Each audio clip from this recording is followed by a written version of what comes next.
Welcome to African Folktales by Tammy. Please don't forget to hit the like button and subscribe for more interesting stories. Also share this story to someone who might be interested. Let's get into the story. Oluchi adjusted her apron as she prepared her mother's signature jollof rice recipe in the family kitchen.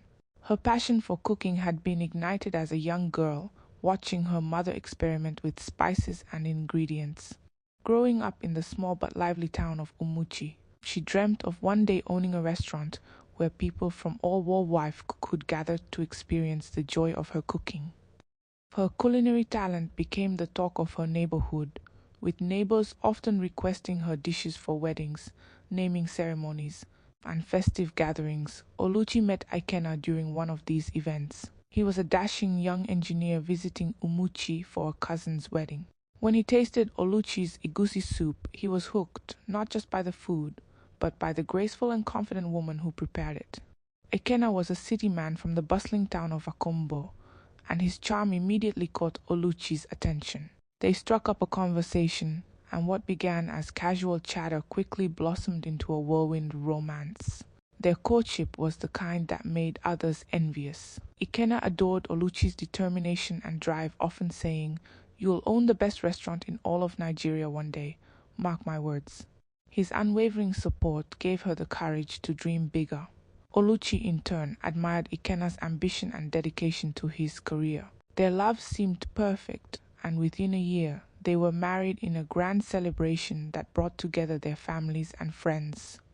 Marriage brought its challenges, but they tackled them with grace. Oluchi juggled her role as a supportive wife while continuing to hone her culinary skills. Ikenna worked long hours at his firm, but he always made time to sample Oluchi's latest creations and provide feedback. Together, they were a formidable team. When Oluchi announced her decision to open her own restaurant, Ikenna was her biggest cheerleader. They pooled their savings and rented a modest space in Akombo, transforming it into Taste Haven, a warm and inviting eatery. The restaurant quickly became a sensation. Customers raved about Oluchi's dishes, and her reputation as a talented chef spread far and wide. However, as Taste Haven grew, so did the demands on Oluchi's time. She spent long hours at the restaurant, often returning home late at night. Ikenna, though initially supportive, began to feel neglected. Their once frequent conversations dwindled, replaced by curt exchanges and weary silences. One evening, as Oluchi returned home after another busy day, she noticed the tension in Ikenna's demeanor. "You're never home anymore, Oluchi," he said, his voice tinged with frustration. "It's like the restaurant has become more important than us." Oluchi sighed, exhaustion evident in her posture. "Ikenna, this is our dream. I'm doing this for us." "Is it really for us?" he countered, walking away before she could respond. Unbeknownst to Oluchi, her best friend, Adaora, had been watching the cracks in their relationship with keen interest. Adaora had been a constant presence in Oluchi's life since secondary school, always offering a listening ear and advice. Oluchi trusted her implicitly, often confiding in her about her struggles with Ikenna. "A man's ego is a fragile thing," Adaora would say, her tone dripping with faux sympathy. "Maybe he's jealous of your success."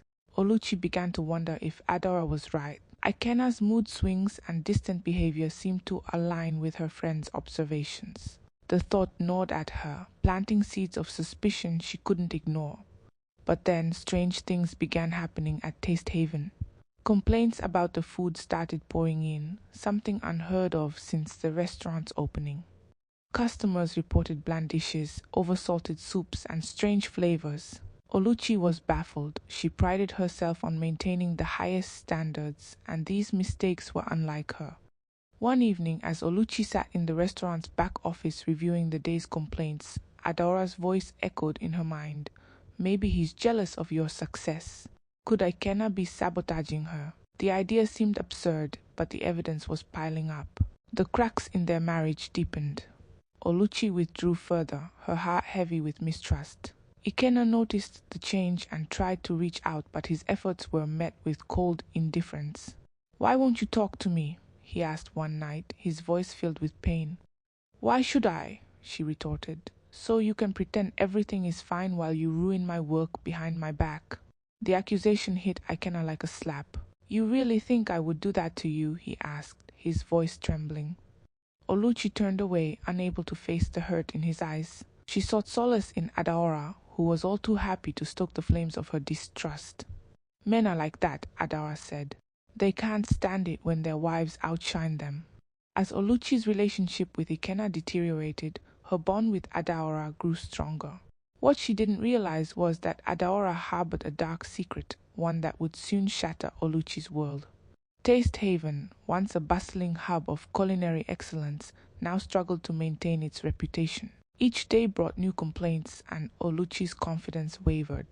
Her loyal customers began drifting away, leaving her heartbroken. As she struggled to understand the root of the problem, Adaora remained a constant presence, offering her unwavering support. "You need to be careful, Oluchi," Adaora said one evening as they sat in Oluchi's office. "Sometimes the people closest to you are the ones who will hurt you the most." Oluchi's thoughts turned to Ikenna. His increasingly distant behavior and the mounting tension between them added weight to Adaora's words.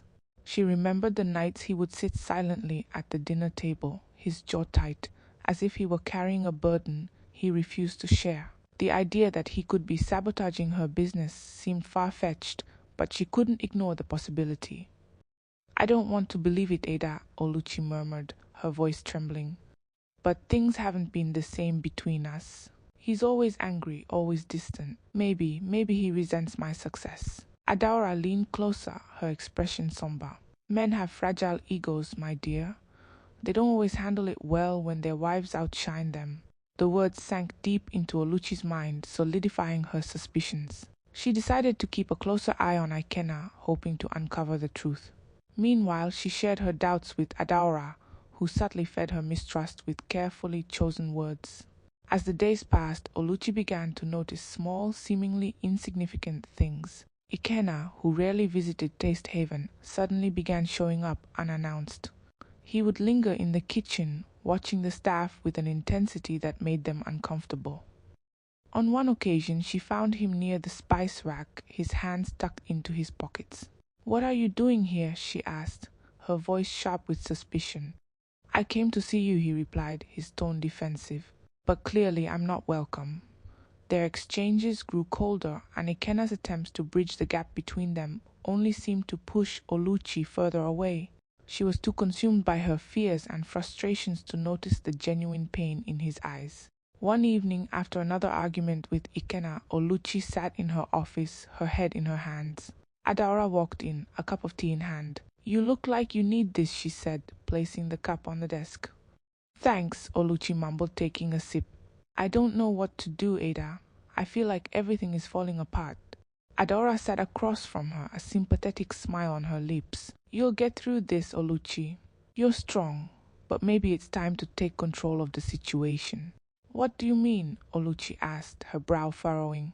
"Set a trap," Adaora suggested. "If Ikenna is behind this, you need proof. Then you can confront him and put an end to it." The idea unsettled Oluchi, but desperation clouded her judgment. She decided to take Adaora's advice and began devising a plan. That night, she placed a small camera in the kitchen, positioning it to capture the spice rack and cooking area. She told herself it was the only way to uncover the truth. Days turned into weeks, and Oluchi anxiously reviewed the footage each night. She found nothing incriminating, but her suspicions persisted. Her mistrust of Ikenna grew, fueled by Adaora's constant reminders of how men could betray even those they claimed to love. Meanwhile, Ikenna grew increasingly frustrated. He noticed Oluchi's guarded behavior and her tendency to confide in Adaora instead of him. He tried to talk to her, but she always brushed him off, too preoccupied with her struggles at the restaurant to notice his efforts. "Why won't you let me help you?" he asked one evening as she prepared to leave for another late-night shift. "I don't need your help," she replied curtly, avoiding his gaze. "You don't trust me anymore, do you?" he pressed, his voice heavy with hurt. Oluchi paused, her heart aching at the vulnerability in his tone. But before she could respond, her phone buzzed with a message from Adaora. She glanced at the screen and sighed. "I have to go." As Oluchi's relationship with Ikenna crumbled, her reliance on Adaora deepened. What she didn't realize was that Adaora had been manipulating her all along. The complaints, the sabotage, the whispers of mistrust. It was all part of Adaora's plan to destroy Taste Haven and steal Oluchi's customers for her own restaurant, Ada's Kitchen. One night, as Oluchi reviewed another batch of complaints, a nagging thought struck her. If Ikenna was sabotaging her recipes, why hadn't the camera caught him in the act? The doubt lingered, but she dismissed it, convincing herself that he was simply too clever to get caught. Unbeknownst to her, Ikenna had been conducting his own investigation. He noticed the changes in Oluchi's demeanor, the way she clung to Adaora's every word. Something about Adaora's presence felt off, but Oluchi was too blinded by her trust to see it. Determined to uncover the truth, Ikenna began keeping a close eye on Adaora, following her movements and listening carefully to her conversations. What he discovered would shake the foundation of their lives. Ikenna couldn't shake the feeling that Adaora wasn't the supportive friend she pretended to be. Her sudden closeness to Oluchi, the way she subtly fueled Oluchi's suspicions about him, it all seemed too calculated. Determined to prove his innocence, he decided to dig deeper into her actions. One evening, under the guise of a work trip, Ikenna trailed Adaora to a small warehouse on the outskirts of Akumbo. He parked his car a safe distance away and watched as she entered the building. Minutes later, a delivery truck arrived, its logo unmistakably belonging to a supplier Taste Haven had recently stopped using due to inconsistent quality. Suspicious, Ikenna waited until Adaora left before approaching the truck driver, pretending to be a restaurant owner looking for suppliers. Through a casual conversation, he learned that Adaora frequently purchased spices and ingredients from the warehouse, which were often repackaged with fake labels. His heart sank as he realized the depth of her deception. The next day, Ikenna confronted Oluchi. "We need to talk," he said, his tone firm but calm. "I'm busy," she replied, not looking up from her paperwork. "This can't wait, Oluchi," he insisted, his voice breaking slightly. "I've found something about Adaora." At the mention of Adaora, Oluchi's defenses immediately went up. "What about her? If you're trying to shift the blame, I'm not interested." "Just listen to me," he pleaded. "Adaora is not who you think she is. I followed her last night and—" "You what?" Oluchi cut him off, her voice rising in disbelief. "You're spying on my best friend now. How low can you sink, Ikenna?" "Because I care about you," he shouted, his frustration spilling over. "I'm trying to protect you, Oluchi, but you're so blinded by your trust in Adaora that you can't see what's right in front of you." Tears welled up in Oluchi's eyes, but she quickly wiped them away. "You've already lost my trust, Ikenna. Don't make it worse by dragging Adaora into this." Feeling defeated, Ikenna left the house, determined to get undeniable proof. Meanwhile, Oluchi turned to Adaora, sharing Ikenna's accusations. As expected, Adaora played the role of the wronged friend perfectly. "He's just trying to deflect blame," Adaora said, feigning hurt. "Men like him can't stand it when their wives succeed. But don't worry, Oluchi, I'm here for you." Oluchi nodded, her heart heavy with doubt. She wanted to believe Ikenna was wrong, but something about his desperation lingered in her mind. A few days later, Ikenna caught a break. He overheard a conversation between Adaora and one of her suppliers at a local cafe. Hiding behind a nearby booth, he recorded their exchange on his phone. The supplier complained about how difficult it was to replicate Taste Haven's recipes, and Adaora responded smugly, "It doesn't matter. As long as Oluchi keeps blaming her husband, she won't suspect me." Ikenna's hands shook as he replayed the recording. The betrayal was deeper than he had imagined. He rushed home, determined to confront Oluchi with the evidence. When he arrived, Oluchi was in the middle of a meeting with her staff. Ignoring the curious stares, Ikenna stormed into the office. "We need to talk now," Oluchi frowned but dismissed her staff, sensing the urgency in his tone. "What is it, Ikenna?" Without a word, he played the recording. As Adaora's voice filled the room, Oluchi's expression shifted from confusion to shock, and then to devastation. When the recording ended, she sat in stunned silence, her mind racing. "I told you," Ikenna said softly. "I would never hurt you, Oluchi. Everything I did was for us." Tears streamed down Oluchi's face as the weight of her mistakes crashed down on her.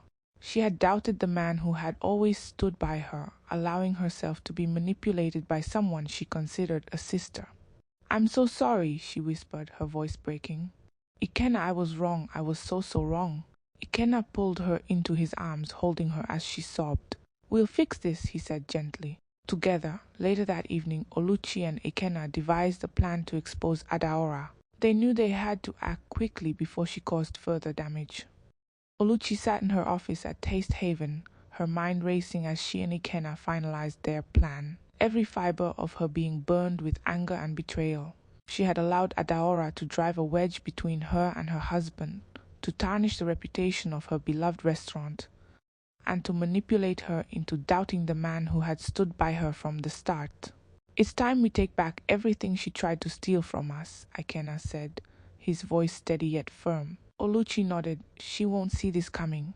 The next day, Oluchi reached out to Adaora, inviting her to the restaurant after closing hours. "I need your advice," Oluchi said over the phone, her tone carefully laced with vulnerability. "Ikenna and I had another fight, and I don't know what to do." Adaora, sensing an opportunity to tighten her grip, eagerly agreed. "Of course, Oluchi, I'll be there." Meanwhile, Ikenna worked behind the scenes, ensuring everything was in place. He set up hidden cameras around the kitchen and dining area, ready to capture every word and action. Oluchi informed a few trusted staff members about the plan, instructing them to remain discreet. When Adaora arrived that evening, she found Oluchi sitting at a table, her face buried in her hands. "Oluchi, what's wrong?" she asked, feigning concern as she sat across from her. "It's Ikenna," Oluchi began, her voice trembling. "I don't know how to move forward. He's denying everything, but I still feel like something's off." Adaora leaned in, her expression sympathetic.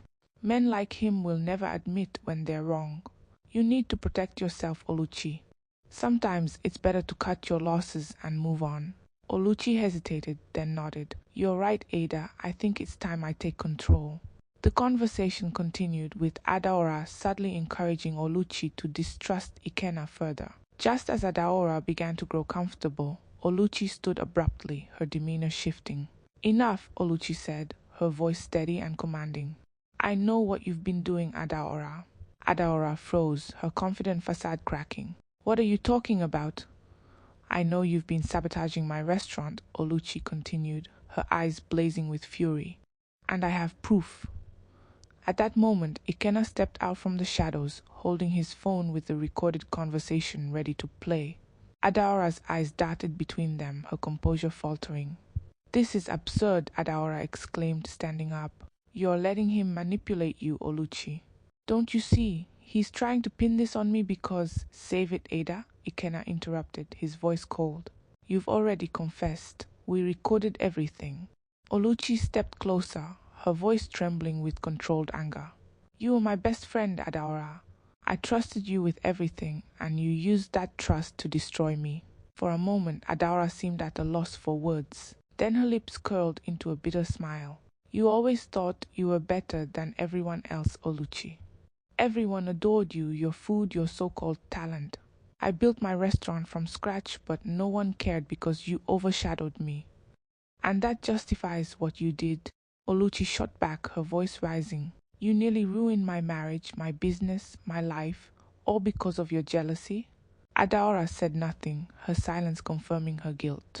Within moments, the trusted staff members Oluchi had informed earlier stepped into the room, their phones recording the confrontation. "This isn't just for us," Oluchi said, her voice firm. "It's for the customers you deceived and the trust you violated." Adaora's face turned pale as she realized the extent of her exposure. She tried to leave, but Ikenna blocked her path. "Not so fast," he said. "You'll answer for everything you've done." The next day, Oluchi and Ikenna released the evidence to the local community. Word spread quickly, and Adaora's reputation crumbled overnight. Her restaurant, Ada's Kitchen, became a ghost town as former patrons boycotted her business. Taste Haven, on the other hand, experienced a resurgence as loyal customers returned, reassured of Oluchi's integrity. Oluchi and Ikenna worked tirelessly to rebuild what had been damaged, both in their business and their marriage. Through late-night conversations and shared laughter, they rediscovered the love and trust that had been buried beneath months of doubt and pain. One evening, as they sat together in the newly renovated dining area of Taste Haven, Oluchi took Ikena's hand. "I'm sorry for ever doubting you," she said, her voice thick with emotion. Ikena smiled, squeezing her hand gently. "We've been through the fire, Oluchi, but we came out stronger." As they gazed out at the bustling restaurant, filled once again with happy customers, Oluchi felt a renewed sense of purpose. She had learned a painful but invaluable lesson. True success wasn't just about talent or ambition. It was about the relationships that sustained her through life's trials. And with Ikena by her side, she knew they could overcome anything together. We've come to the end of this story. Please subscribe to my channel to support me. Thank you.